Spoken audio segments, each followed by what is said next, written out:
Saudara-saudara kaum muslimin yang berbahagia, jangan mentang-mentang istri nyari duit, suami nyari duit, lalu menteleng. Segalanya mau diktator, segalanya mau sendiri. Rumah tangga yang bertujuan mencapai ridho Allah selalu didirikan atas dasar musyawarah. Sehingga apabila sesuatu itu dihasilkan dari suasana musyawarah, tidak akan melahirkan penyesalan di belakang hari. Saudara-saudara kaum muslimin yang berbahagia, kalau tidak berjalan menurut seleranya masing-masing, belakangan timbul penyesalan, akhirnya main salah menyalahkan. Kalau sudah saling salah menyalahkan, itu artinya sudah saling mengungkit kekurangan masing-masing. Akibatnya tidak ada lagi saling menghargai. Jadi dengan demikian musyawarah di dalam menyelesaikan persoalan, menghadapi kenakalan anak, musyawarah, menghadapi kesulitan ekonomi, musyawarah, akan membeli ini dan itu, sebaiknya juga musyawarah. Kalau merupakan hasil musyawarah, maka saudara-saudara hasilnya pun akan dihadapi oleh bersama. Enak rasakan bersama, tidak enak rasakan bersama. Kenapa? Tadinya musyawarahnya bersama-sama juga. Nah kalau hasil sendirian, giliran enak mungkin yang satu mau ikut, giliran tidak enak yang satu nuding. Gua kata juga apa? Dan begitu akibatnya kalau tidak berdasarkan musyawarah lebih dahulu. Maka insya Allah hasil musyawarah ini setidaknya tidak akan mendatangkan sesalan di belakang hari nantinya. Saudara-saudara kaum muslimin yang berbahagia, sepasang suami istri yang bertujuan mencapai ridho Allah dalam upaya mencapai rumah tangga bahagia itu tawakal apabila mempunyai rencana.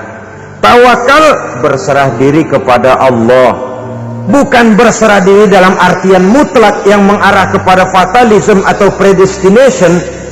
Kita sering mengartikan tawakal secara salah. Belum apa-apa sudah menyerahkan diri kepada Allah. Emang semuanya terjadi menurut maunya Allah dah, nggak usah ngapa-ngapain, bagaimana Tuhan aja dah.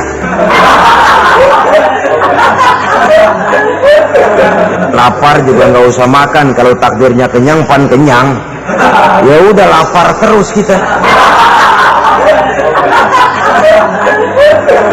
Makan dulu, perkara nanti kenyang apa tidak, itu baru tawakal. Kalau sakit ke dokter, soal sembuh atau tidak, baru tawakal. Artinya usaha itu ada.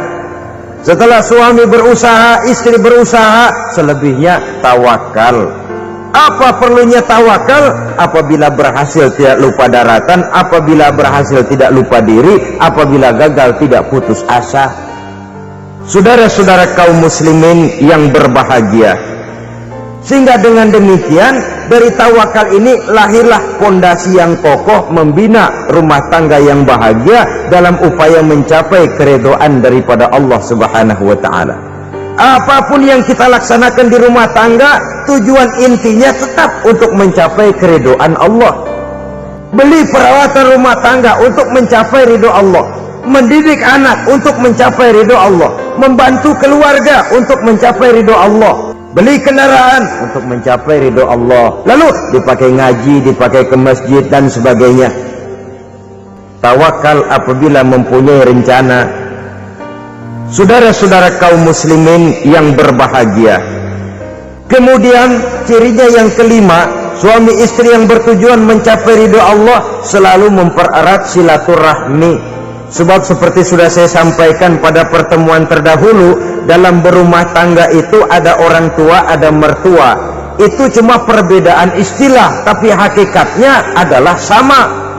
Jangan karena perbedaan istilah lalu menyebabkan kita berbeda sikap.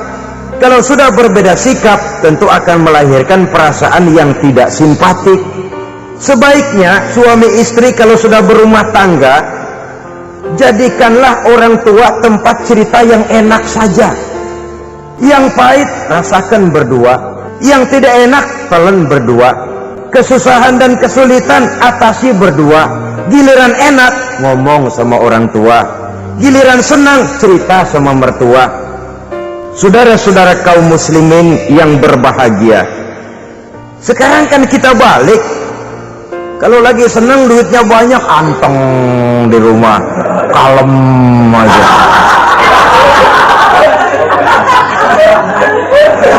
Tapi lalu waktu susah, waktu susah, cerita kepada orang tuanya, cerita kepada mertuanya, lalu kapan kita mau menyenangkan orang tua?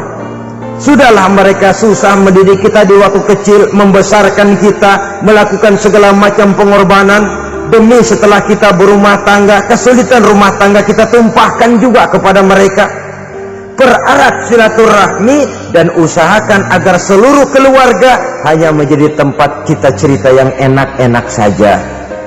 Saudara-saudara kaum muslimin yang berbahagia, istilah sehari-harinya, kalau di rumah kita makan sama sayur bayam, keluar rumah diem, tetangga tanya, lu makan kayaknya enak banget sama sih, daging ayam.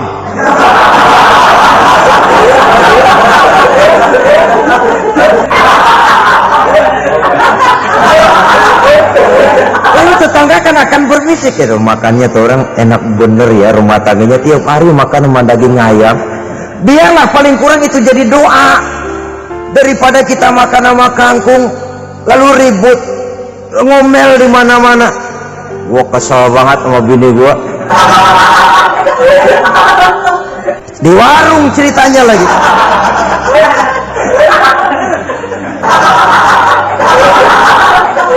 Nawa saban sari gua direbusin kangkung mulu, brengsek.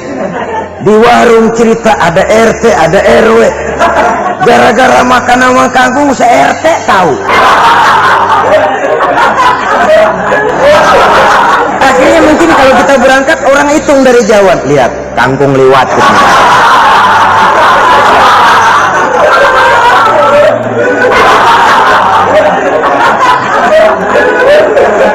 Rahasia rumah tangga. Bahkan pernah saya berikan contoh karena ingin menghargai. Suami beliin kain batik buat istrinya, istri tahu begitu sepintas nih kain jelek nih, tapi karena mau menyenangkan suaminya dia bohong. Saudara-saudara kaum muslimin yang berbahagia, bagaimana bu kain yang bapak beliin? Aduh bagus bener pak, warnanya pak emang yang model begitu tuh. Tetangga kita mana ada yang pakai kain begitu pak? Ya emang nggak ada, jelek. Cuma kalau waktu itu si istri jujur, yang timbul sakit hati suami. Bagaimana bu kain yang saya beliin? Goblok lo, kain begitu dibeliin di pasar juga banyak 1.400, campur odol lagi.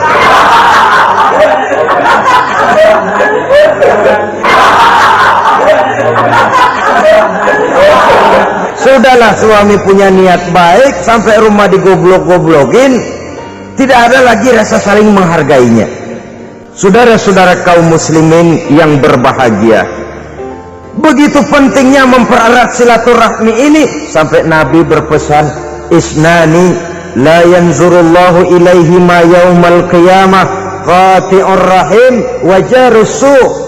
Ada dua golongan manusia yang di akhirat nanti tidak akan dilihat oleh Allah, tidak akan diopeni oleh Allah, didiemin aja. Siapa mereka? Pertama, orang yang suka memutuskan silaturahmi. Yang kedua, tetangga yang jahat dengan tetangganya.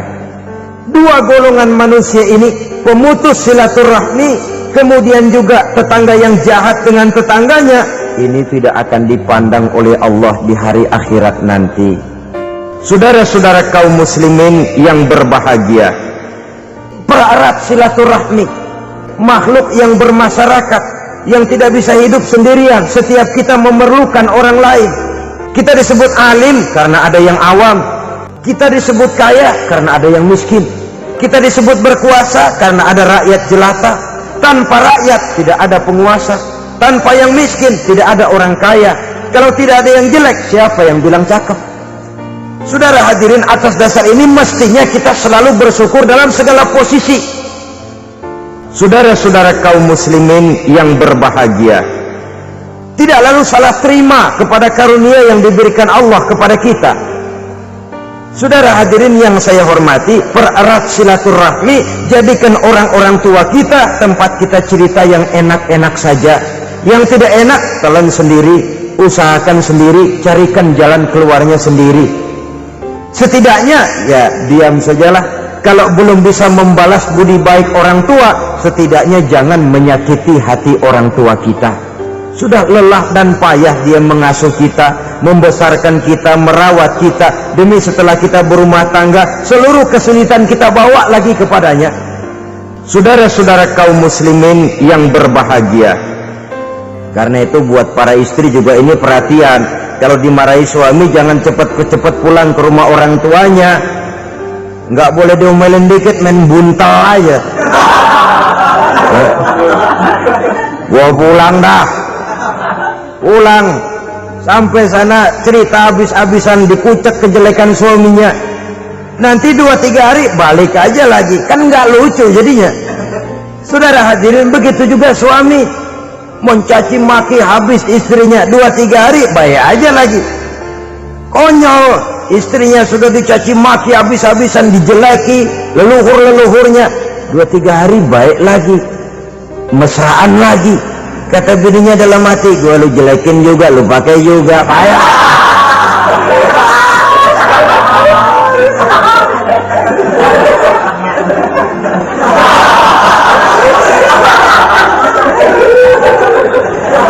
Itulah sebabnya pada awal tadi saya katakan perlunya kita mempunyai timbangan baik sebagai suami maupun sebagai istri. Saudara-saudara kaum muslimin yang berbahagia, nah dari mempererat silaturahmi ini akan terjalin rasa kekeluargaan. Maka tradisi arisan keluarga itu bagus sesungguhnya untuk mempererat silaturahmi. Cuma celakanya bukan silaturahmi yang jadi tujuan, arisannya itu yang jadi tujuan. Akibatnya apa? Kalau belum narik mah semangat banget datang dah.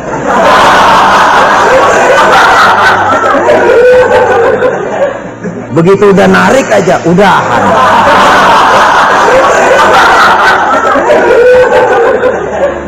Itu celakanya. Akhirnya silaturahmi jadi nomor 2, arisan semata-mata yang menjadi tujuan. Sesungguhnya itu bagus untuk mempererat silaturahmi, karena kalau kita dengan kita sesama saudara sudah tidak saling mau mengenal, bagaimana dengan anak-anak kita, bagaimana dengan cucu-cucu kita, 2-3 generasi yang akan datang tentu akan lebih saling tidak mengenal lagi. Saudara-saudara kaum muslimin yang berbahagia, baiklah ya, yang keenam, suami istri yang bertujuan untuk mencapai keridhaan Allah itu selalu berusaha tolong menolong di dalam kebajikan. Sebab Allah pesankan itu di dalam Al-Maidah ayat 6, wa ta'awanu 'alal birri wat taqwa wa la ta'awanu 'alal itsmi wal 'udwan. Bertolong-tolonganlah kamu di dalam kebaikan, di dalam bertakwa kepada Allah. Jangan bertolong-tolongan di dalam maksiat, di dalam dosa, dan di dalam usaha yang menimbulkan permusuhan. Kalau suami marah kepada seseorang, istri jangan ngipasin.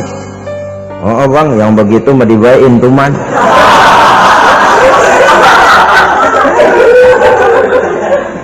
Udah habisin aja dah. Anak-anaknya marahin sekalian. Ngipasin. Istri kesel sama tetangganya, suami ngipasin. Emang tuh tetangga kita, habis orang dikipasin. Ta'awanu 'alal birri wat taqwa, bertolong-tolonganlah di dalam kebaikan. Suami malas berusaha, istri memberikan sugesti. Istri malas ngaji, suami mendorong, memberikan sugesti. Saling tolong menolong di dalam kebaikan dan takwa, dan jangan tolong menolong dalam dosa dan permusuhan. Saudara-saudara kaum muslimin yang berbahagia, kata suami, Bu, daripada kita melarat terus hidup, kita piara tuyul yuk.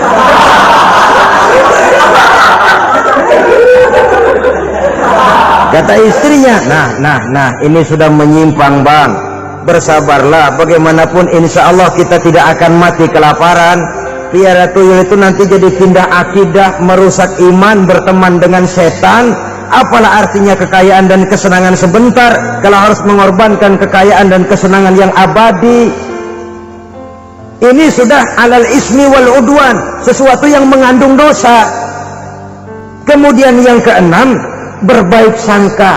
Baik suami maupun istri sama-sama saling berbaik sangka. Suami melepas istri, istri melepas suami dengan hati yang ikhlas. Suami meninggalkan istri di rumah dengan jiwa yang bersih dan rasa yang aman. Ada rasa baik sangka, dan ini modal dasar. Saudara-saudara kaum muslimin yang berbahagia, kalau sudah dilandasi oleh buruk sangka, tentu yang lahir nanti adalah perasaan-perasaan yang tidak baik. Akibatnya sangat tidak menguntungkan. Inilah beberapa ciri dari rumah tangga yang didirikan atas dasar mardhatillah, mencapai keridhaan dari Allah. Nanti akan menyusul tujuan berikutnya, diantaranya mendapat keturunan, mendatangkan gairah untuk lebih berusaha mencari rezeki karena sudah merasa punya tanggung jawab berupa anak dan istri, mempererat silaturahmi. Itu cuma tujuan-tujuan sekundernya saja. Tujuan primernya kita melakukan suatu nikah untuk mencapai keridhaan dari Allah Subhanahu wa ta'ala. Karena itu dasarnya mawaddatan warahmah. Jangan cuma cinta, tapi juga kasih sayang. Cinta, kecenderungan kepada jasmani akan berakhir, tapi kasih sayang, kecenderungan kepada rohani, makin tua malah makin erat, makin tua malah makin mesra. Sehingga kadang kita menampak kakek-kakek dan nenek-nenek lagunya kayak pengantin baru.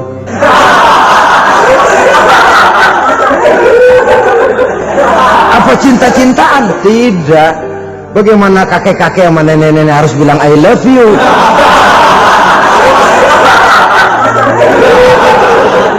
Yang masih ada itu waktu itu mawaddah, kasih dan sayang. Itu yang akan kekal, itu yang akan abadi. Tanpa materi orang sulit untuk bahagia, tapi materi semata bukan jaminan orang untuk bahagia. Nah, ciri yang terakhir dari rumah tangga yang bertujuan mencapai ridho Allah, sinar agama kelihatan di dalamnya. Baik suami maupun istri sama-sama orang yang taat melaksanakan ajaran agama.